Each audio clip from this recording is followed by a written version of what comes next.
Oke followers, welcome, selamat datang di Off The Record, yaitu podcastnya Popo on the Radio. I'm your host Popo Kusen, dan di Off The Record yang kali ini kita akan mencoba ya di akhir tahun 2020 acara baru atau segmen baru dari Off The Record yang gue kasih nama Dunia dari Berita.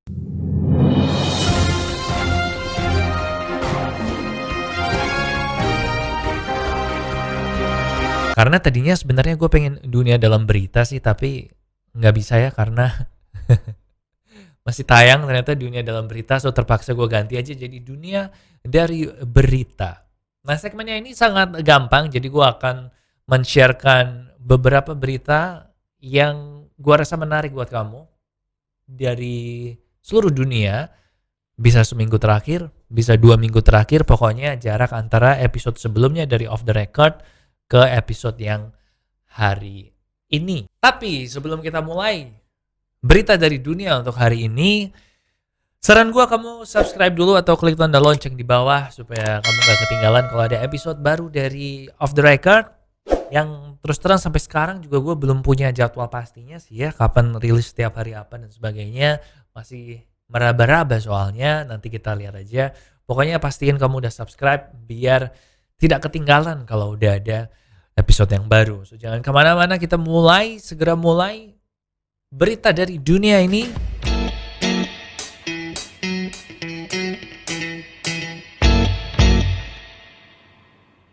Akhirnya setelah kita menunggu selama beberapa bulan, bahkan beberapa tahun, Jepang kedatangan robot Gundam lagi yang berukuran 1:1 atau ukuran sebenarnya, yang ditempatkan di Gundam Base atau Gundam Factory di Yokohama yang tingginya sekitar 28 meter sesuai dengan tinggi Gundam yang asli kalau memang mereka ada di dunia nyata. Ini bukan patung Gundam yang pertama yang ada di Jepang. Seingat gua kalau nggak salah ini adalah patung yang ketiga. Technically bukan patung sih, tapi ini robot karena bisa gerak beneran. Lu bisa lihat videonya di YouTube. Well actually kita udah di YouTube ya, jadi lu bisa lihat ini tuh di sini tuh kan, dia bisa gerak-gerak kayak gitu men. Jadi ini lebih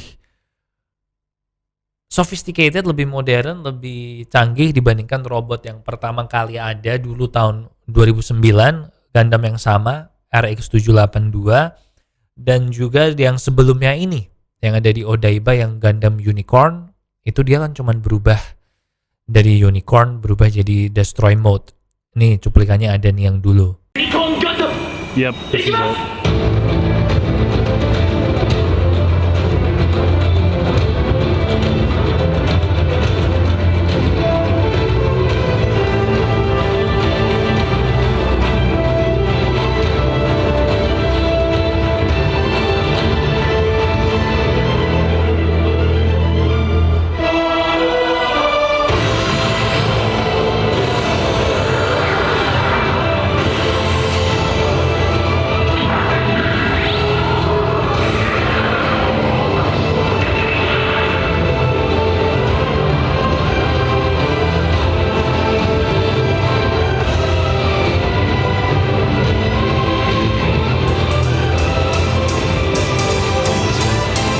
Nah yang ini lebih modern karena bisa jalan keluar dari tempatnya itu apa sih, gue nggak ngerti deh. Keluar dari semacam hanggarnya dia untuk maju ke depan, dan gerak tangannya amazing sih. Kalau di ceritanya Gundam itu ratusan tahun di masa depan. Jadi menurut gue walaupun sekarang cuma bisa ngelakuin 2 gerakan simple itu pun gerakannya lambat banget kan. Gue nggak kaget kalau suatu saat Jepang emang bisa punya Gundam yang bisa beroperasional juga. So gue nggak kaget kalau itu terjadi. Selain itu di tokonya ini, Gundam Factory-nya ini juga merupakan toko Gundam yang paling besar di Jepang, dan di sana lu bisa beli mainan Gundam tentu aja yang paling lengkap, dan di situ ada experience-nya buat ngerasain gimana sih sebenarnya kalau lu ada di dalam kokpit dari robot Gundam-nya ini. Ada kayak 3 hours later. Can you move it along? I'm all out of time cards. Ada kayak augmented reality-nya gitulah. Lu bisa ngerasain kalau lu di dalam kokpitnya Gundam itu seperti apa. Jadi kokpitnya itu lu bisa yang ngerasain lah. Ada experience-nya di situ. Quite interesting, ini juga berbarengan dengan Universal Studios yang Jepang yang kan ada Super Mario World di sana. Jadi Jepang ini ya di tahun 2020 di masa pandemi ini tetap tidak pernah gagal loh membuat gua pengen ke Jepang. Jadi semoga tahun depan vaksinnya beneran selesai, beneran udah dibagikan ke semua orang baik di dalam negeri maupun luar negeri sehingga kita bisa segera ke Jepang buat ngelihat langsung Gundamnya ini dan juga untuk ke Universal Studios itu biar bisa ya ke Super Mario World, man. So, itu dia. Kalau lu belum puas, tadi gua udah kasih cuplikannya, lu masih bisa cari kok. Tapi habis beres nonton ini ya, baru lu cari videonya patungnya Gundam itu. Oke?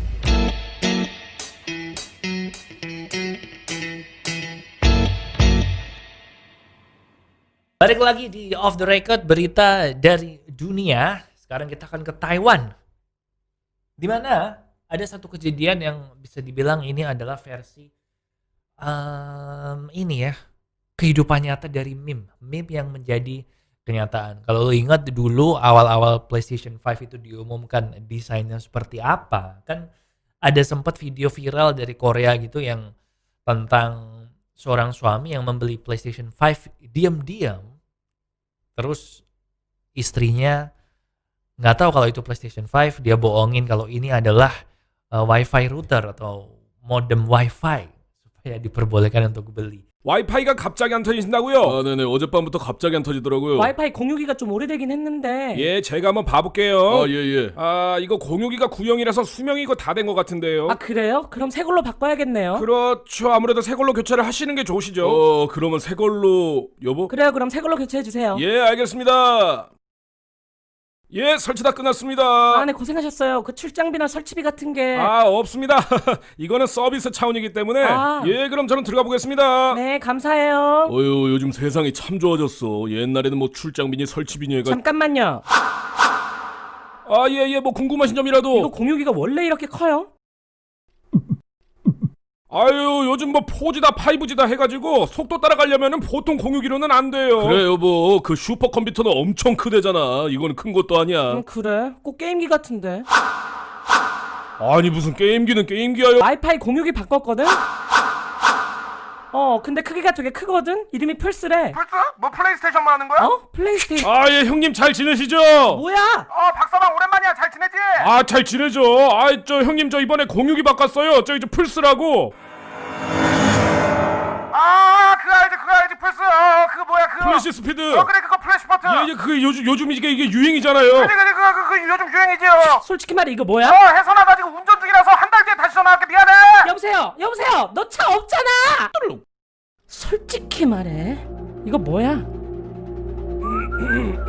3초 준다. 3. Nah, kejadian yang serupa tapi tak sama terjadi di Taiwan beberapa hari yang lalu. Jadi ada seorang di Taiwan yang ngepost di Facebook kalau dia berhasil dapat PlayStation 5 dengan harga retail, bukan dengan harga reseller. Karena kalau sekarang kita beli PlayStation 5 memang harganya harga reseller, soalnya sold out kan. Jadi kita nggak bisa beli dari tokonya langsung, kita belinya dari tangan kedua gitu. So harganya dinaikin. Tapi ini enggak. Dan dia aneh karena kan dia mendapatkan iklannya itu kayak di Facebook atau di jual beli kayak eBay gitu, dan waktu dia telepon penjualnya yang angkat perempuan, dan perempuannya ini kayak buru-buru banget pengen ngejual, pengen segera laku gitu. Jadi dia kan curiga kan, jangan-jangan ini palsu nih. Akhirnya dia milih COD. Nah, waktu COD ternyata yang datang adalah pria, dia bilang pria paruh baya yang sekali lu lihat lu tau lah kalau ini orang tuh pasti pemain game gitu. Ya rada-rada stereotype sih ini, tapi nggak apa-apa lah. Ceritanya belum selesai. Nah, akhirnya dia tanyain nih, kok lu jual PS5-nya harganya murah banget sih? Maksudnya nggak lu naikin harganya, lu dapet 2 ya emangnya? Lu beli di mana? Dan dia bilang, sebenarnya gue jual gara-gara istri gue nyuruh gue jual sih. Dia bilang gitu sambil tatapan matanya sedih, terus menerawang gitu kan, kosong tatapan matanya, kayak berat, penuh dengan kepahitan. Dan akhirnya di akhir cerita si cowok ini, si pria parubaya ini bilang ternyata istri itu bisa membedakan ya antara air filter dan PlayStation 5. Ini penampakan PlayStation 5. Ini penampakan PlayStation 5 di antara air filter atau air purifier yang lain. So, terlihat memang layak bersedih sih buat laki-lakinya ini. Makanya lu jangan bohongin istri. Kalau lu pengen, lu harus mempelajari cara untuk bukan berbohong, tetapi cara untuk meminta maaf supaya lu nggak disuruh jual lagi tuh PlayStation 5-nya. Jadi lo ingat kan video Korea yang gua maksud itu, yang Face Station 5 atau Face Station apa, pokoknya namanya PlayStation-nya diplesetin jadi itu. Dan sekali lagi sekarang kita masih di sektor entertainment atau industri hiburan. Salah satu industri yang paling berat terkena dampak dari COVID-19 adalah industri film bioskop kan. Banyak banget bioskop yang tutup, nggak boleh diputar. Di Indonesia udah buka beberapa waktu yang lalu di beberapa kota, tapi itu pun juga yang gue tahu, yang gue denger, dikit banget yang nonton. Bahkan satu bioskop bisa cuman satu film itu yang nonton cuman 1 orang atau bahkan 2 orang di satu studio loh.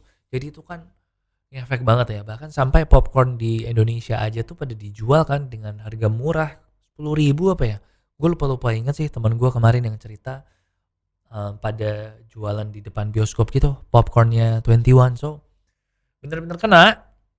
And Warner Media atau Warner Brothers itu mengumumkan kalau nanti di tahun 2021 film-filmnya mereka itu nggak akan cuma tayang di bioskop, tapi di hari yang sama juga bisa ditonton lewat streaming di HBO Max. Jadi HBO Max itu semacam Netflix punyanya HBO, semacam Disney Plus tapi punyanya HBO. Di Indonesia belum ada, gue udah nyoba. Yang ada di Indonesia baru HBO Go kalau nggak salah. So itu membuat gue sedih. Dan terus terang ini bikin semua orang pada protes. Terutama AMC ya. AMC itu jaringan bioskopnya Amerika Serikat. Kayak 21-nya di sini. Mereka protes karena mereka yang rugi dong. Kalau lo di hari yang sama dengan nonton di bioskop, lo bisa streaming di rumah atau streaming pakai handphone. Orang bakal lebih milih streaming pakai handphone nggak sih? Apalagi situasi pandeminya juga masih kayak gini, dan tahun depan itu nggak tahu kan sampai berapa lama vaksinnya bisa sampai ke seluruh orang gitu. Jadi ini diprotes. Hanya si Warner Brothers itu beralasan kalau ya kita juga perlu kayak gini supaya bisa survive. Dan lagi yang streaming available bareng sama bioskopnya sendiri itu hanya berlaku selama 1 bulan pertama aja. Jadi abis itu filmnya bakal hilang dari HBO Max selama beberapa bulan, baru nanti ada lagi. So itu mungkin ya tergantung lah. Maybe setelah nggak tayang di bioskop baru muncul lagi di HBO Max. Setahu gue selama ini kalau udah 2 bulan deh dari premiere baru boleh masuk ke Netflix. 2 bulan atau 3 bulan gitu. Nah film-film gue nggak hafal ya, jadi gue bacain. Film-film yang akan tayang berbarengan dengan yang ada di HBO Max adalah, gue sebutin yang terkenal aja. Ada Tom and Jerry, Godzilla vs Kong, Mortal Kombat gue aja baru tahu kalau ada film Mortal Kombat baru, The Suicide Squad, Dune, and The Matrix 4, dan juga Space Jam kedua atau Space Jam A New Legacy yang dimainin sama LeBron James. Jadi itu dia film-filmnya, lumayan film terkenal semua kan. Jadi kalau gue ngerti sih kalau pihak bioskop ngerasa dirugikan kalau itu bisa streaming bareng di HBO Max. So ya kita lihat aja nanti solusinya gimana. And I don't know man, susah juga sih ya kalau kayak gini, karena you never know kan kapan bisa bener-bener nonton lagi di bioskop dengan aman kan. So hopefully nanti ada solusi yang lebih bagus supaya semua pihak bisa menikmati. And tentu aja yang paling penting adalah semoga vaksinnya bisa segera tercapai. And yang terakhir, semoga HBO Max juga segera masuk ke Indonesia biar kita juga bisa nonton streaming di hari yang pertama. Soalnya bedanya ini sama Mulan yang Disney Plus itu, ini nggak perlu bayar tambahan. Kalau dulu Disney Plus kan, kalau lu pengen nonton Mulan walaupun lu udah langganan, lu tetap mesti bayar sekali lagi kan. Modelnya kayak pay-per-view gitu. Nah kalau yang HBO Max ini enggak. So semoga HBO Max segera masuk Indonesia ya. So itu dia followers, Episode pertama dari segmen berita dari dunia di Off The Record, podcast yang Popo on the Radio. Gue memilih ini karena kan kadang kalau di radio lu mungkin ketinggalan kan. Jadi sebenarnya ini tuh udah gue sebut dikit-dikit, nggak sedetail ini di siaran radio gue di Popo on the Radio. Jadi ya ini buat yang ketinggalan radio, lu bisa cari atau bisa nonton ini buat tahu highlightnya apa sih seminggu terakhir di Popo on the Radio. Ini juga available di Spotify juga. So ini memang masih episode percobaan ya, but I don't know about you, but I'm feeling good about this. So maybe kayaknya bakal ada terus nih berita dari dunia di Off The Record ini. So akan lebih teratur. So ya doakan saja ya. Kita jumpa lagi di episode selanjutnya. And jangan lupa semua yang gue omongin di sini bisa lo dapetin juga di Spotify, Popo Off The Radio. And then pertama kali malah gue akan bahas ini semua di siaran radio gue, Popo on the Radio, tayang di 29 radio. Lo bisa cari tahu infonya di bawah, di description. And tentu aja bisa kritik, saran, masukan, like, komen di bawah. Dan tentu aja lo juga bisa ngasih kritik, saran, masukan, komen di bawah. Di like di sini kalau lo suka yang format seperti ini. Pokoknya gue masih akan mencari-cari sih, bereksperimen bentuk terbagus dari Off The Record itu sebenarnya apa. Oke, tahun depan 2021 begitu selesai pandemi, kemungkinan besar gue udah bisa mulai panggil-panggil tamu lagi. So I just hope, tolong didoakan aja. And itu dia, hopefully kamu tetap jaga kesehatan, patuhi protokol, pakai masker, jaga jarak. Thank you so much udah ngedengerin, udah nonton, and I will see you when I see you.